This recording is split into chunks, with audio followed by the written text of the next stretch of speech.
Good day. Welcome to another edition of Ebima Mungo's Perspective on Global Affairs. Before I continue, I urge you to please press the like button. And if you're new to my show, I also urge you to subscribe.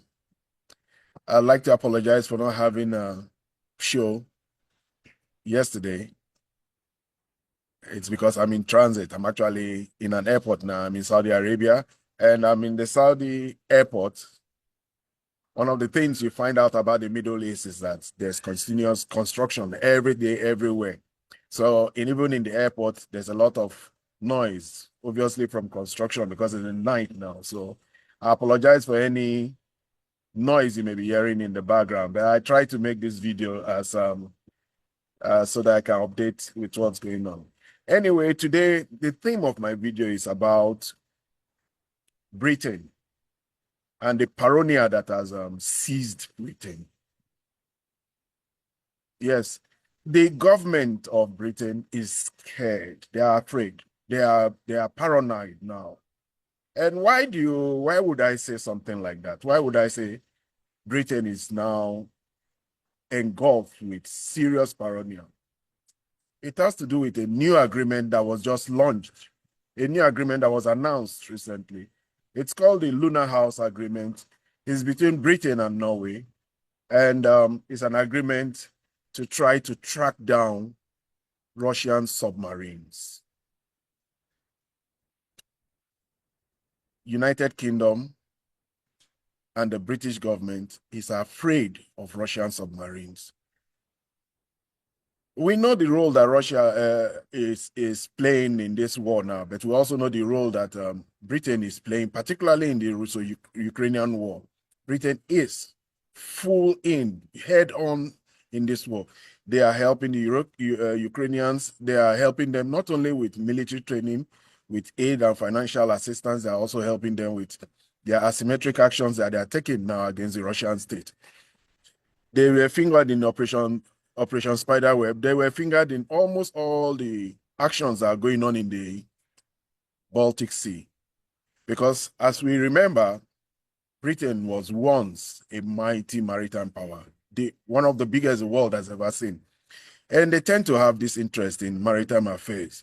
Britain is very selective in its aid of Ukraine, where they have devoted the most amount of effort has been in trying to destroy the Russian Black Sea Fleet. But there's a new problem. Russia has been outputting submarines. Russia has never pretended to be a big maritime power. They never tried to project power and build aircraft carriers. What they've always done is to stay within the domain of submarines. They have a lot of it. So Britain has now found out that it is very imperative to try and track these submarines because these submarines pose a clear and present danger to Britain, especially as Russia attempted a new weapon that shook the world, the Poseidon drone. Intercontinental, that means it can go anywhere. Intercontinental drone. The Poseidon drone and the power it has as a nuclear deterrent is one that worries the British now. So the Lunar House Agreement is a major defense pact to create a joint naval fleet, including British Type 26 frigates, to track and counter Russian submarines and protect critical undersea cables, pipeline in the North Atlantic, addressing increased Russian naval activities in the UK waters. The Russians have been very in your face. Let me just put it that way. But they do that with a lot of surface missiles. They also see that sometimes they track the submarines of the Russians within the North Atlantic, but the Russians are not really worried. They pass through the channel for the British to see them. This year alone, the British this will be the second time Britain is signing an agreement specific to tracking Russian submarines. The first was with Germany. Britain signed a very comprehensive defense pact with Germany, a pact that has to do with cooperation with Germany. And it's called the Kensington Treaty. It was signed in July of 2025. And in that particular treaty also, they want to use specialized German planes to be able to track Russian submarines. Russian submarines are giving the British establishment sleepless nights, sleepless nights. Another country too that also has access to the sea, and which is one from which Britain can carry out its activities, is Romania. Romania signed a deal with Britain, military cooperation deal. Britain has been very busy, very, very busy. So they signed this deal in January of this year, and involves, we know that Romania has an extensive shoreline in the Black Sea, and in that particular regard, then we know that the British want to stay off the Romanian coast to be able to do what they are doing, not necessarily in Ukraine. They have a big interest. And they've been putting a lot of pressure on Turkey. Turkey has actually had to stand on some agreements not to militarize the Black Sea. Even recently, Turkey turned down another effort by Britain and France to send in their ships, their warships, into the Black Sea. They want to involve themselves very actively now in this war. So we see that Britain is very, very paranoid now, and they have every reason to be. Let me give you a good rundown of why the Russian fleet is something to be feared. Russia has this vast array of submarines. One of the things that has happened is that Russia is one of the countries that is very, very good. They did not they put different submarine classes. In fact, they have six submarine classes. And in those submarine classes, among the submarine classes that they have the Boreal class. They have the about 6 different classes of submarines. So Russia has, and these are all, they have 60, operates one of the world's largest submarine fleets, with estimates they are around 63 to 66, and they include nuclear ballistic missiles, nuclear attack submarines, some few diesels, and but recently they've been building out more and more of these different classes of submarines that are very important for the kind of activity they want, especially the Boreal class that is very huge, and it's like a spy submarine. It's one of the biggest submarines in the world now. And it has the Balava ballistic missiles. But we know now that the Russians now have hypersonic missiles that are a big threat. No answer to these missiles. And these include the Zircon missiles that they shoot from the Black Sea and using disturbing the Ukrainians a lot, destroying the Ukrainian energy infrastructure. But one of the biggest worry must be this revolution of the Poseidon intercontinental nuclear-powered submarine. And this is a new weapon system that joins another nuclear weapon systems like the Borisveshnik and the Oreshnik. The Russians have been now putting a lot of these weapon systems out there. Just recently also, we saw when President Putin went to inaugurate the latest submarine. Even now, they've already he participated in the flag-raising ceremony of Prince Pozarsky. This was in July. But even now, they've just commissioned a new submarine again. I think Kadyrov also. That was done by their defense minister. So this is the strength of the Russians. And the Russians have made this to create serious fear and paranoia for the British. But Britain is still continuing with its activities of helping Ukraine. And today, we got to see that there was yesterday. I'm flying through time zones now, so I don't even really know whether it is yesterday or today or the day before yesterday, because I came in from America, so time zones, I must have flown across over 12 time zones. But there was a meeting of the coalition of the willing, and Prime Minister Keir Starmer, a very strong supporter of, I think at this days now, Prime Minister Keir Starmer would have lost his noble position of the most fervent supporter of the Ukrainians to Frederick Miles. But nevertheless, he hosted a meeting of the coalition of the willing, and in that meeting of the coalition of the willing, we got to learn a lot about Zelensky's frame of mind and the frame of mind of the Europeans. This meeting in London continues with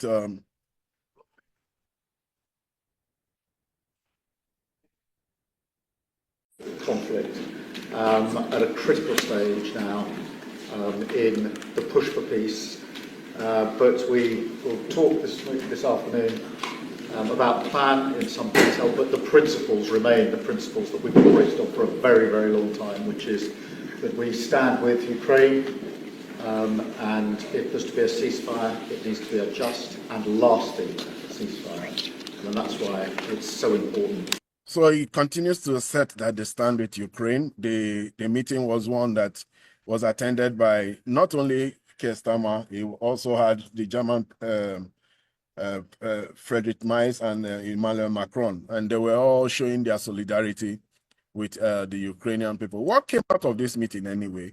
Quite a lot came out of it, but ultimately you get the sense that the Ukrainians are not really ready for this peace. The most sticking point, obviously, is the one that has to do with territorial concessions. President Trump, a few days ago, has actually pointedly accused President Zelensky of holding back. He says Zelensky's people agreed to the deal, the Russians agreed to the deal, but Zelensky himself is holding back and possibly may not even have read the deal. So what did Keir Starmer say? Keir Starmer said the Ukrainian issue is Ukraine's business and that they will have to take the decision. I don't think that it's in the hands of the Ukrainians anymore. And Ukraine has no right under its constitution and international law or moral to give up its territory. That's what Zelensky is saying. The US peace plan has been reduced to 20 points. We got to learn about that. And then the Americans want to find out a compromise, but when it comes to territories, there's none. Not with the Ukrainians anyway. And Zelensky made a point here now. He said something.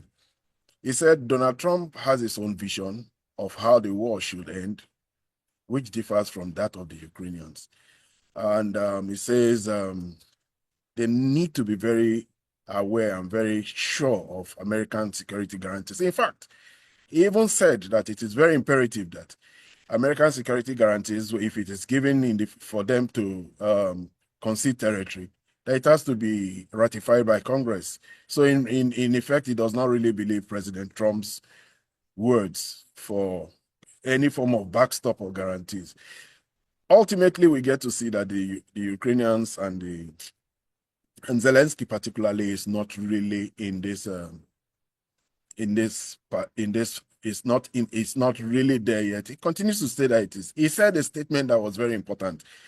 He said that Ukraine and Europe will continue to talk, but Ukraine, America, and Europe will also continue to talk because, as he sees it, what America brings to the table is very important to Ukraine.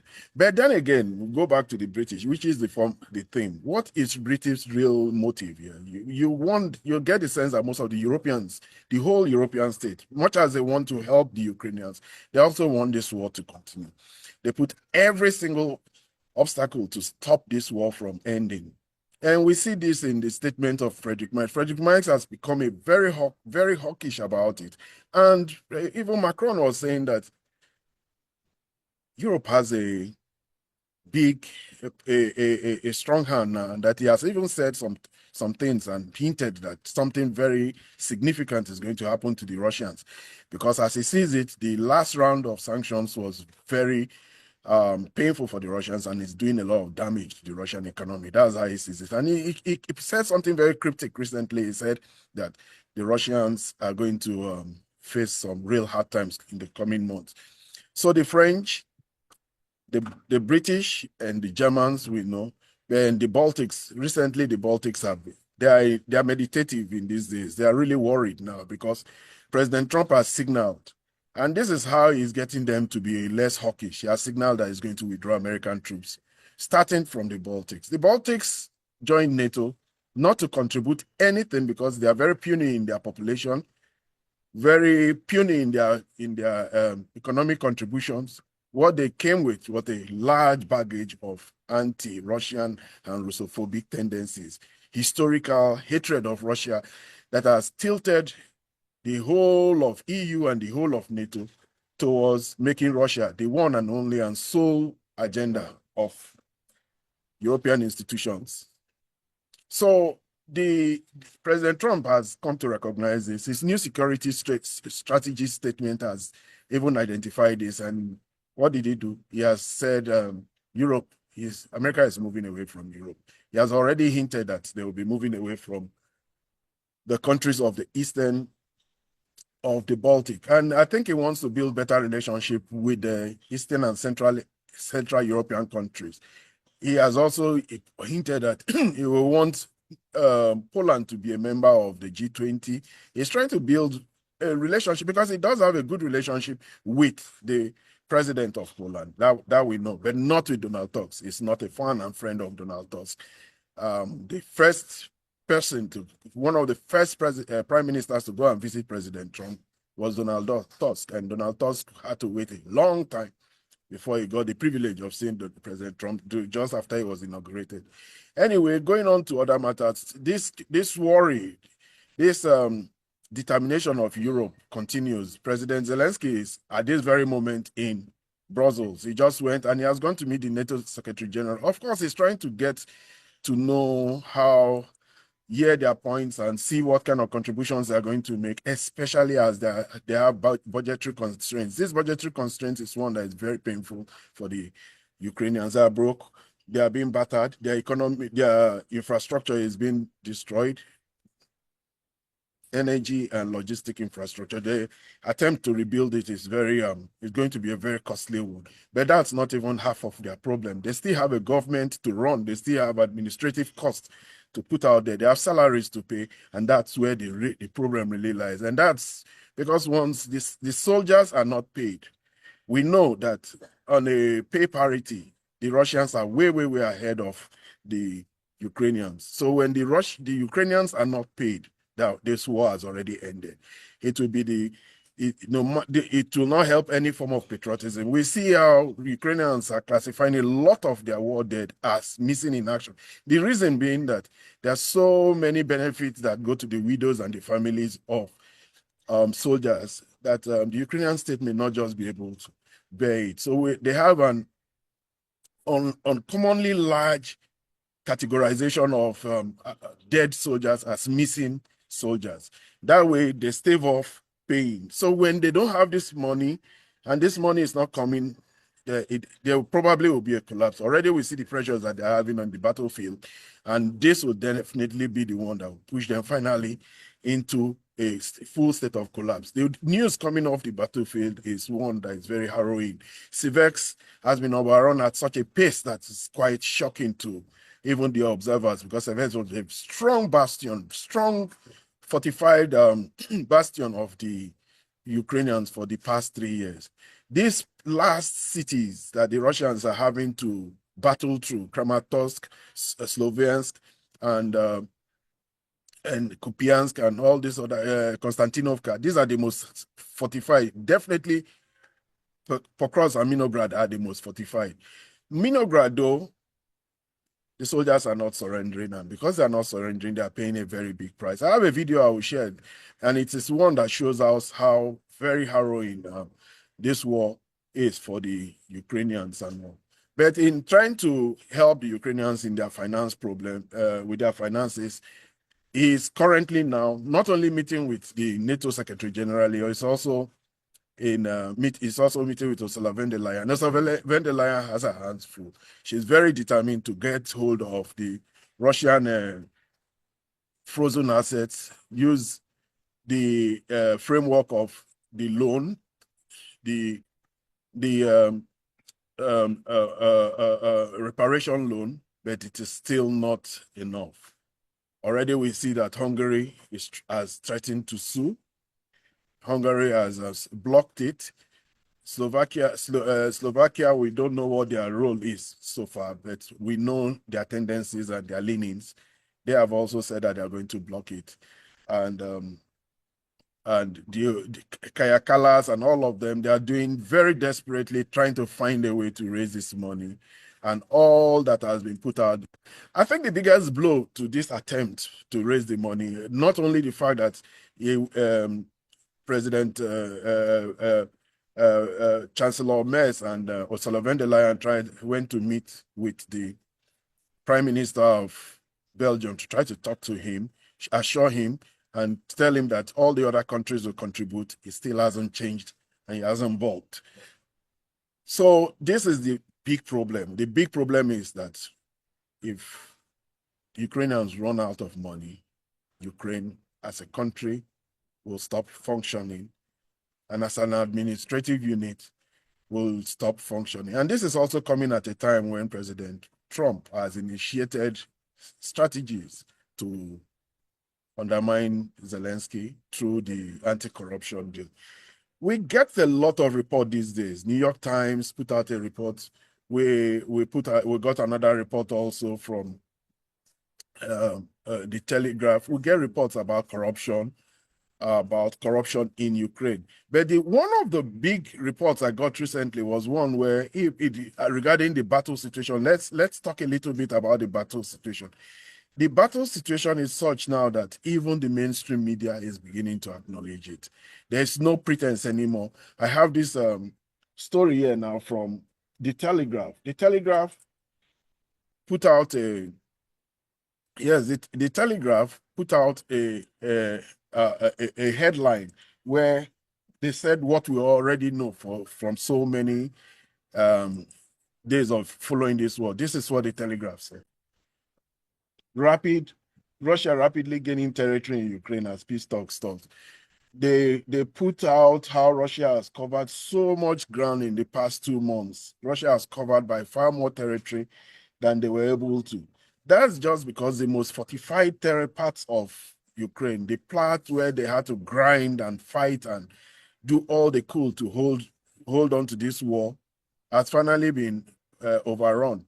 And in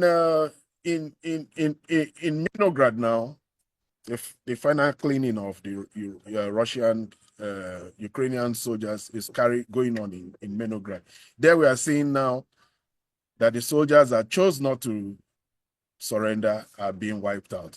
It's a brutal reality that is just not one that should be out there for people. But I will use this video now as the last point to show you what is going on now. These are some Ukrainian units in Minograd who were running from one particular building to another, and they were spotted by the Russian drone operators. Russians have complete oversight of and intelligence on what's going on, and in the way and manner the Russians have been carrying on in the recent times, this is what they did. So the Ukrainians run into a house thinking they were safe in that house, and then the Russians sent some. We can see this is a large party of at least 15 of them. They go into the house, and the Russians came calling. And that's simply because these units have chosen not to surrender. They are carrying on with the war. And oh my God, the Russians sent one of their FAB, maybe a smaller version of the FAB, or a thermobaric missile, whichever one. The ones who know about war will know more about this particular weapon system that may have been used there. So those 15 people obviously have been killed, they've been destroyed. And that's what is happening now to the soldiers of the Ukrainian forces in Heliopoli, in Minograd, in Kupiansk, in all those places where they are holding out. Anyway, this is where I'll end my video for today. If you're new to my show, please subscribe. If you have any views regarding the opinions I just expressed, please put them in the comment section. Do well to like and share. Until my next video, you have a good day.